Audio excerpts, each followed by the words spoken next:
I call the member for Deakin.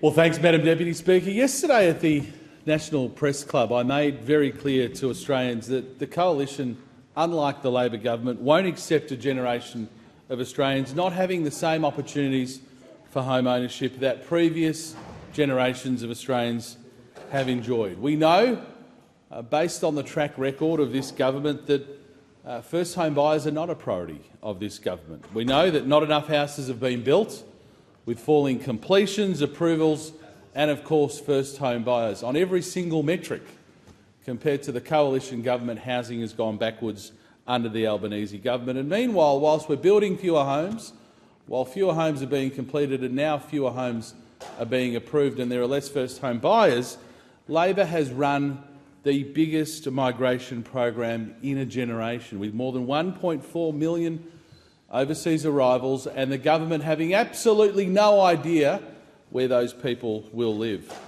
We've also made very clear that we understand that the deposit hurdle is just too high for so many people trying to break into the housing market. And so it begs the question as to why on earth the Labor Party would be trenchantly standing in the way of first home buyers getting access to a portion of their own money in superannuation to put towards that deposit to get into a new home, and then putting it back into their super at the end, ensuring their money is working for them to help them get into a new home.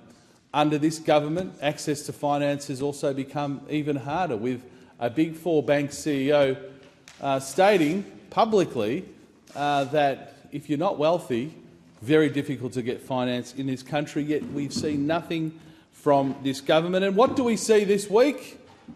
We finally see the Labor Party prioritising foreign corporate landlords over Australian mums and dads owning Australian housing stock. We have the government now, in their alliance with the Greens, inviting foreign corporate funds, vulture funds, private equity to come into Australia with the most advantageous tax rates possible, the most advantageous tax rates, better than any Australian could get, in order to own tens of thousands of homes in this country. Well, the Coalition does not want the failed US corporate model here. We want Australians to own Australian homes. That's why this unholy alliance between the Greens and the Labor Party is leaving Australians behind, not to mention the fact that construction costs that are borne by first home buyers at the end have been exacerbated by the Labor Party buckling to the CFMEU, the criminal CFMEU, who's pushed up costs for first home buyers, who are ultimately the ones that wear those extra costs.